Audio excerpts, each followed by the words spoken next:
So I got home yesterday after work, and this had been put through my letterbox. The English Democrats political party have put something through my letterbox.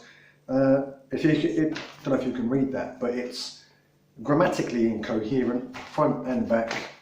Doesn't make any sense. There's use of capital letters where there shouldn't be, and it's just, that was the first thing I noticed, was that the grammar was all over the place. I had a look at this leaflet, and it talks of treason, of betrayal, how my local MP and all the party leaders, a picture here of Theresa May, Anna Soubry, John Major, David Cameron, Sadiq Khan, Tony Blair, Nick Clegg, John Bercow, Joe Swinson, Gordon Brown, even Boris is on here, Jeremy Corbyn, my local MP David Evanet, all kinds of MPs in this photo. Father of the House, what's the geezer's name? Ken Clarke. They're all on here, and he calls them all traitors. Asks when the trials for treason begin. Then he answers the question when the people elect patriots. And honestly, I think they should be tried and locked up. The old word for it is treason. Theresa May signed away our military. If you voted Leave and are disgusted that your vote has not been implemented, vote for us. It's got my local MP's voting record on here, in that he voted for the UK withdrawal from the European Union, leaving without an agreement, on the 13th of March 2019, and then voted for a European Union withdrawal agreement on the 12th of March 2019, etc., etc. So anyone who can see this, and anyone who has got a leaflet from these guys, knows what they're all about, will have a strong suspicion what it's all about. So I had a look online, tried to get in contact with them over Facebook. Needless to say, they weren't very keen to talk to me. But I had a look at their website and looked at their manifesto, read their manifesto, sort of skim read it, didn't have time to read it all. And in there I noticed a number of things. First thing I noticed was they say that their political belief is to pull back the state from people's lives, which is the very definition of traditional conservatism. And then I went on to notice that they wanted to implement a mandatory law that says you have to fly the English flag, because these nutters want to secede England from the UK. They want to completely break up the UK by the sounds of it. They want to have English government and English bodies, and they want to make all English government buildings fly the English flag mandatorily. Now that was the first alarm bells. After this, they were the second alarm bells that started ringing in my head about this party and what they're all about. Kept reading through. There were some policies in there that just seemed sort of rabble-rousy and just sort of populist, just to get them sort of noticed, such as the abolition of the TV licence fee. They didn't go as far as to say they would legalise drugs, but they would say that they would hold inquiries into the benefits versus the disadvantages or the damage done by drugs, and then decide whether they want to legalise certain drugs such as marijuana. They went on to say about look after our troops, look after our elderly, and all this. And then I saw a section named Family Values, and in it they said we want to promote the idea of having a family and not have it secondary to a career or whatever other pursuit you want to go after in life. They say family is very important, and it explicitly says a mother, a father and children. And that concerned me, because family, or a family dynamic, and a huge focus on the family and having children, and it actually, these guys explicitly say in their manifesto that English people need to have more children, otherwise our tradition, our culture, our way of life dies out. That is fascistic.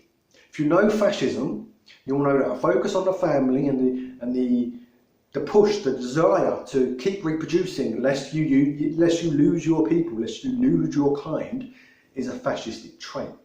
Combine that with the compulsory flying of the flag on English government buildings, and this is ringing some really serious 1930s alarm bells for me. So I contacted these guys on Facebook and I asked them about their manifesto.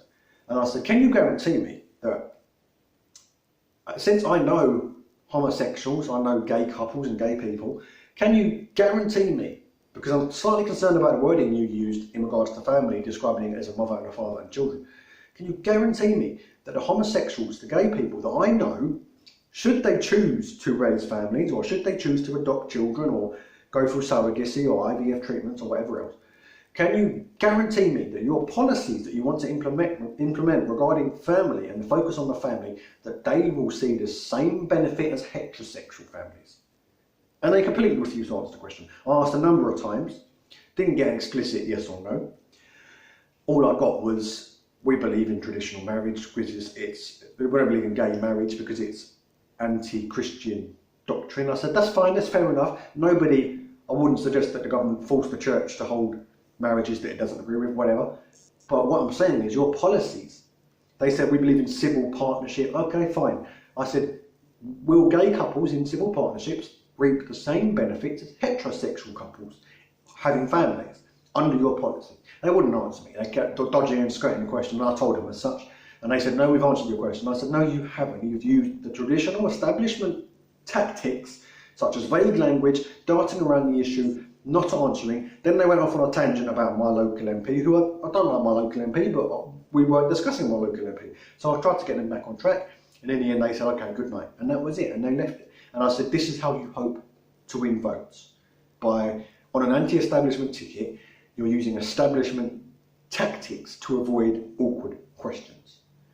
But this infuriates me, because I'm a Eurosceptic, a left-wing Eurosceptic. And Euroscepticism has been on both sides of the political argument, left-wing and right-wing, maybe even centre-left, for years. Years ago, Tony Benn, one of my idols, was a Eurosceptic. He didn't want to join the single market way back when, or the economic area way back when. Jeremy Corbyn is quite notoriously a lifelong Eurosceptic. So this, particularly they make Brexit the main point of their leaflet that they put through my door. This highlights the right-wing hijacking of Euroscepticism, and it's shifted the entire debate around leaving the EU, pro the EU versus con to the EU, versus whether we should leave versus whether we should stay. It's completely taken it, and anybody who suggests that we should leave will now be seen as a right-wing racist because of shit like this that gets put through our letterbox at home.